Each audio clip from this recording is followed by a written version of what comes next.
दोस्तों, आज आपके सामने मैं एक बार फिर हाजिर हुआ हूँ। मुझे लगता है कि ये स्टॉक मुझे आपको बताना चाहिए, क्योंकि बहुत टाइम से आप मेरे साथ हैं और इसको शायद ख़रीदने का भी टाइम आ गया होगा।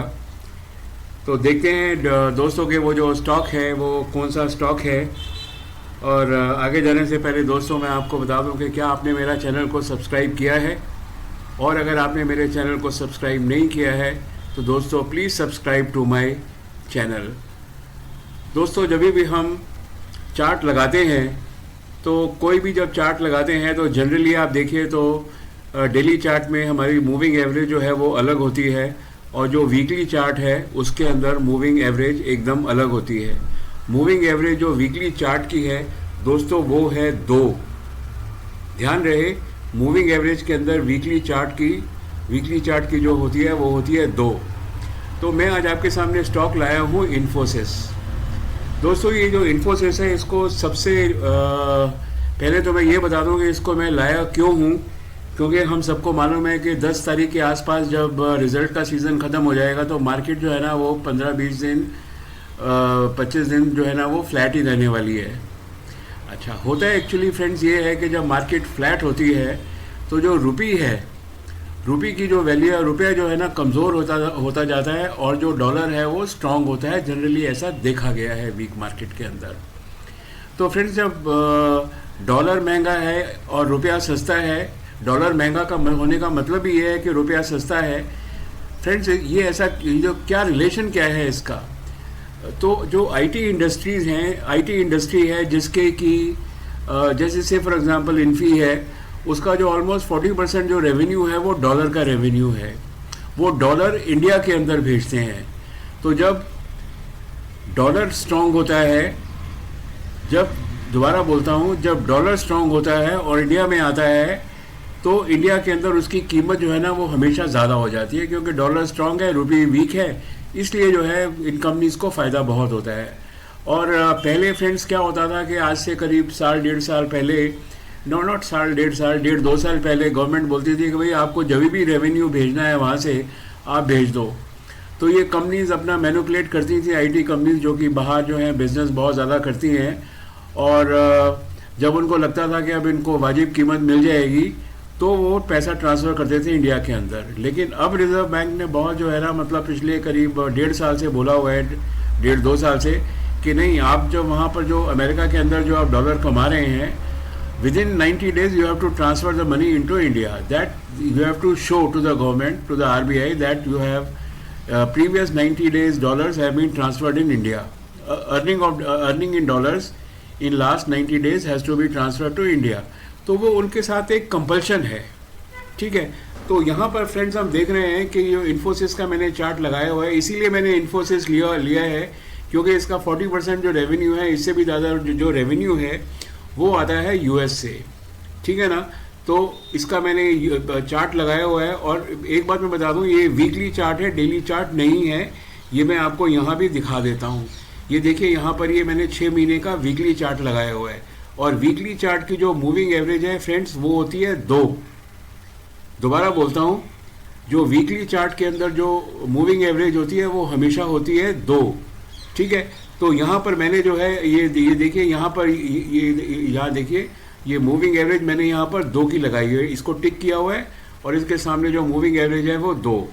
फ्रेंड्स, अगर मैं अब यहाँ पर आपको दिखाऊं तो इसके अंदर सिर्फ 2 चीज़ें दिख रही हैं। ये जो ब्लू लाइन है ये प्राइस की लाइन है, वीकली चार्ट है, ये प्राइस की लाइन है, और ये जो रेड लाइन है ये है मूविंग एवरेज की, और हम हमेशा अप ट्रेंड में डील करते हैं।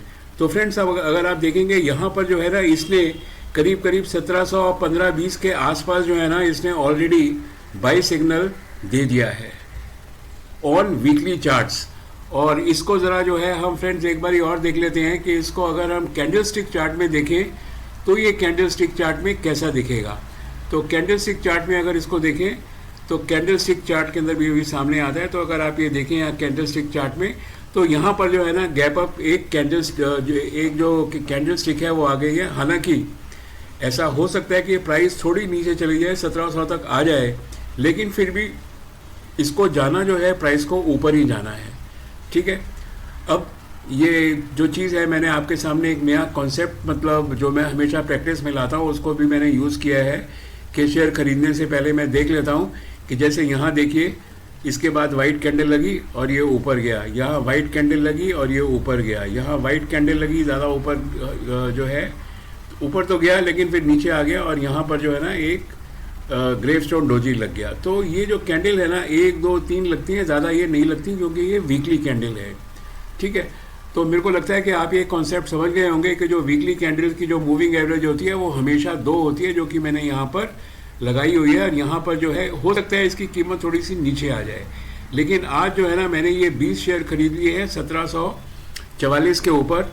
और फ्रेंड्स, अगर मेरे को ये कहीं 1600 के, ये कहीं समझ लीजिए कि 1600 के आसपास मिल गए, 1680 के 80-90 के बीच में, तो शायद मैं 30 शेयर और खरीद लूँगा, इसके 30 शेयर खरीद ही लूँगा। बहरहाल ये तो मैंने जो है एक अपनी कोशिश करी, और मैंने थोड़ा सा मैं ये नहीं बोलूँगा कि मैंने हाई रेट पे लिया है, बिल्कुल करेक्ट रेट पे लिया है, लेकिन अगर नीचे मिलेगा तो मैं ज़रूर ले लूँगा, राइट। अब इसी को देखते हैं कि जो हमारा जो रेगुलर डेली चार्ट है उसके ऊपर ये क्या बोलता है। फ्रेंड्स, ये इन्फोसिस का Q3 पहले बता दूँ कि इन्फोसिस के रिजल्ट्स आए थे 14 जनवरी को। Results were very good, they were not excellent but they were very good. ठीक है, अब 2-3 चीज़ें देख लीजिए कि यहाँ जो मूविंग एवरेज है वो 10 की है और 15 की मैंने है, जो कि मैंने यहाँ पर लगाई हुई है। लाल वाली जो है वो 10 की है और ये नीली वाली जो दिख रही है ये 15 की मूविंग एवरेज है। और अगर आप फ्रेंड्स यहाँ पर देखें, तो अगर आप यहाँ पर देखें तो यहाँ पर जो है ना इसने एक ड्रैगन फ्लाई डोजी ऑलरेडी दे दिया है। हालांकि हमारा अगर नॉर्मल अगर तरीके से अगर हम बोलते तो बोलते कि जी नीचे क्रॉस लगने दो, जो कि 1791 के ऊपर लगता। फिलहाल मैंने तो इसको खरीद लिया क्योंकि मेरे को तो 40 रुपये ज़्यादा मिल रहे हैं। तो मैं आपको इन एडवांस बता रहा हूँ, ये समझ लीजिए, या मैं ये बोल रहा हूँ कि भाई आप जो है ना 1% रिस्क ले सकते हैं। It is not more than 5% risk है कि ये 1680 तक जा सकता है। आप देखिए यहाँ पर 6 महीने में 1 2 3 4 5 6, यानी कि हर महीने जो है ना ये शेयर 1600 के 1680 से लेके 1700 तक मिल जाता है एवरी मंथ। और आप हमेशा जो है इसको जो है 1680 के ऊपर बाई करिए, that is the best price. अभी भी मतलब करीब 4 हफ्ते पहले भी 1 2 3 4 दिन, ये तो सॉरी नॉट 4 दिन, ये तो डेली चार्ट है, तो 1 2 3 4 5 6 दिन पहले, मतलब पिछले हफ्ते भी ये 1680 पर आया था और यहीं से ये ऊपर हो गया। दोस्तों अब ये नीचे तो मुझे लगता है नहीं आएगा। हाँ, अगर जो थोड़ा सा रिस्क ले सकते हैं वो इसको भी खरीद सकते हैं, और दूसरे लोग जो हैं वो क्रॉस लगने का इंतज़ार करें कि जैसे कि इस तरीके से क्रॉस लगता है, ठीक है ना, उसके ऊपर शेयर जाए तो आप ज़रूर खरीद लीजिएगा, नंबर 1। अच्छा, अब दूसरी चीज़ है कि फ्रेंड्स ये जो है ना इसकी जो मूविंग एवरेजेस है ना, मूविंग एवरेजेस भी देख लीजिए, अभी पूरी नीचे की खुली हुई हैं। तो मतलब हालांकि जो स्टॉक है ना ये तो बेसिकली अब ट्रेंड के अंदर है, मूविंग एवरेजेस खुली हैं, तो मुझे लगता है कि शायद 5% चांस है कि थोड़े बहुत नीचे रेट मिलने का भी चांस है, ऐसा हो सकता है, मैं ये कह रहा हूँ। ठीक है, अगर इस यहाँ पर हिस्टाग्राम देखें, ये जो ग्रीन वाला है, ग्रीन वाला भी कंसिस्टेंटली जो है ये ऊपर की तरफ जा रहा है और ये 0 के ऊपर चला जाएगा तो यहाँ पर ये क्रॉस भी लग जाएगा, राइट। वैसे ये शेयर जो है ना एक फॉर द टाइम भी ये स्लाइटली अप डायरेक्शन के अंदर ही है, राइट। तो मैं यही आपको बोल रहा हूँ कि 2 रीज़न हैं फ्रेंड्स। एक रीज़न तो ये है कि जो इन्फोसिस है, जब मार्केट फ्लैट होती है तो आईटी के शेयर्स खूब चलते हैं, कोई इसके अंदर दिक्कत नहीं है हमको। और अगर आप इस शेयर को आज खरीदते हैं, जस्ट इमेजिन कि भाई अगर आपने इसके 10 शेयर खरीदे या 20 शेयर खरीदे तो आपको अभी ये 1744 में मिल रहा है और ये करीब 1900 तक तो इसको जाना ही चाहिए।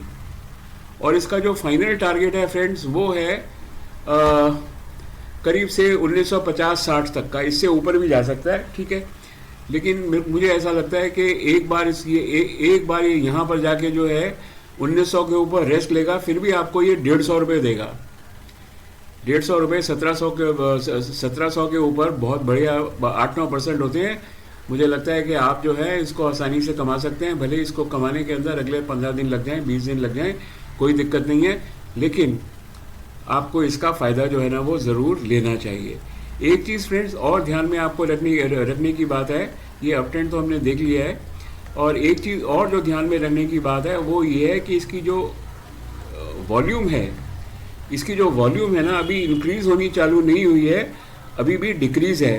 तो एक स्लाइट चांस 5% का ज़रूर बनता है कि ये नीचे इसका रेट मिल सकता है, लेकिन मैंने आधे खरीद लिए हैं और से 40% 50% खरीद लिए हैं, और मेरे को जो खरीदने हैं मैं इसको पूरे 50 कर दूंगा and let us see what happens. लेकिन मुझे लगता है कि इवेंचुअली, देखिए मैं निकलूँगा कब ये मैं बता दूंगा आपको। मैं निकलूँगा जब ये ऊपर का क्रॉस लग जाएगा। तो जब ये एक क्रॉस नीचे लगे, आप चाहो तो खरीद लो जिनको रिस्क लेना है, और जिनको रिस्क नहीं लेना है वो क्रॉस के बाद खरीदें, और जो रिस्क ले सकते हैं वो अभी खरीदें, और जब भी ऊपर क्रॉस लगे आप क्विट कर जाइए उसको। तो ये हमारी एक जनरल अंडरस्टैंडिंग है, जनरल स्ट्रेटेजी है। वही स्ट्रेटेजी मैं आपको अभी भी बता रहा हूँ। तो जो मैंने आज बात करी फ्रेंड्स, उसको मैं एक बारी समराइज़ कर देता हूँ। पहली चीज़ तो मैंने आपको बताई कि ये जो मैंने लिया है, इसको क्यों लिया है। इसको लेने का जो सबसे बड़ा जो कारण है वो ये है कि ये वीक मार्केट के अंदर आईटी शेयर्स चलते हैं, डॉलर इंडिया के अंदर आते हैं। दूसरी चीज़, अगर ये चलेगा, स्ट्रॉन्ग शेयर है, हाईली मार्केट से ज़्यादा इसकी रफ्तार है, मतलब ये हाई बीटा स्टॉक है, तो इसके अंदर कोई डरने वाली बात तो बिल्कुल है ही नहीं। बस इसी के साथ आई होप, मैं आज बहुत आगे पीछे शायद हो गया है, लेकिन फिर भी मुझे लगता है कि आप मेरी टोटल बात जो है ना उसको ज़रूर समझ गए होंगे कि हमको जो शेयर मार्केट है ना उसके अंदर डील कैसे करना है इन्फोसिस को लेके। और मुझे कोई स्टॉक अगर मिलेगा तो मैं आपके सामने उसको ज़रूर लेकर आऊँगा।